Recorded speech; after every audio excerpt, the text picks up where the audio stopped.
Welcome back to another episode of TopHat Down to the Metal. Today, I'm mixing it up again. I'm trying to get the camera working in the car. We're going to mess around with some different configurations. I figure if it's better video quality, better audio quality, and it's image stabilized, if I strap it to the seat, which will give it, ooh, there it goes, get a little bit of bass feedback, and I haven't quite figured out why.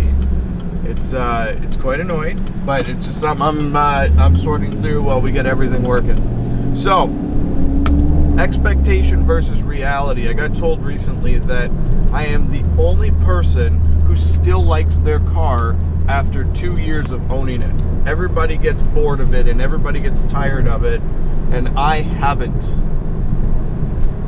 Why haven't I gotten bored? I drive a low horsepower, pretty mediocre car that's really not anything all that special. Well, for starters, to drive this thing full out all the time, you would get so many tickets you would never be able to afford to drive it. Second of all, you burn a lot of gas.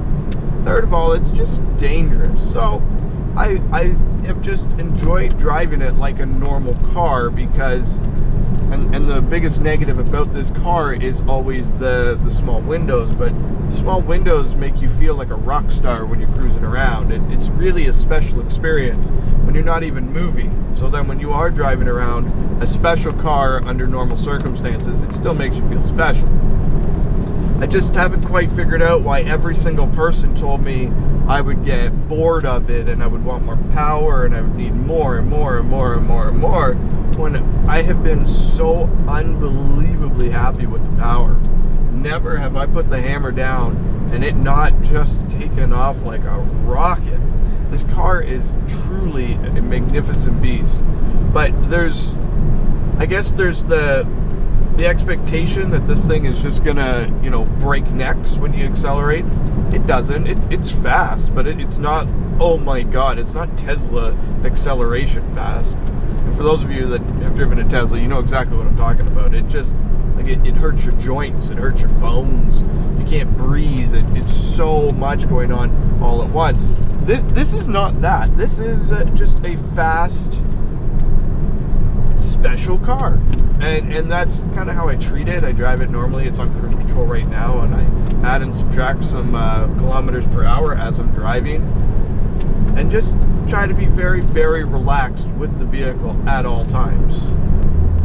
There's the bass feedback again. I'm just always sorting out all these little bugs.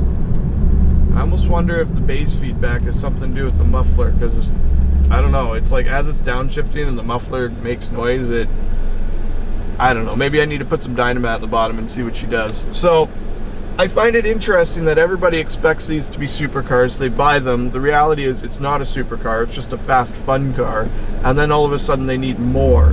They need to put superchargers and twin turbochargers and more and more and more. And it just, like, when does it end? When does the money end? When do you get to a point where you spend enough money that you're like, okay, I'm just not going to spend any more, but you're happy with the car? I mean, you could be 50, 60 grand into it as it is. And that wasn't enough, so now you got to put another 15 to 20,000 bucks into it.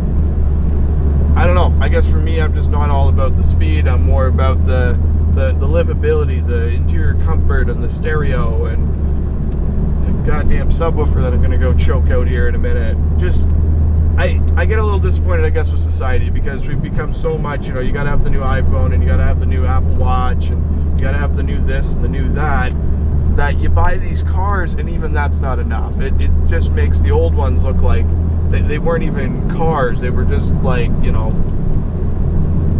glorified bodies of metal. Whereas this is a proper car that you can drive properly every day under every weather condition, and I've damn well done it, and I will damn well continue to do it. I don't know. You guys tell me, when does expectation meet reality? When is enough enough? At what point do you just throw the towel in? At what point do you just be happy with what you bought? I didn't think I would own one of these anywhere even remotely close to what I do. I didn't think I would own a well-equipped SS. I thought I'd be buying more like the 2-liter turbo, because that's a lot more budget friendly. Like, there's just a lot of things that weren't really in the cards that have transpired. Didn't think I'd be on YouTube. Didn't think any of this would happen, but we're here. So obviously, I am well exceeding my expectations, and I am happy as shit about it. Let me know. Till next time, guys, drive safe, take care, behave as always. Thank you very much for joining Top Hat Down to the Metal. Weekly series posted every Friday. We're going to keep it going. I'm going to keep experimenting, keep having fun. If you got any suggestions or topics that you would like me to cover, please leave them in the description down below. Have a fantastic, fantastic day.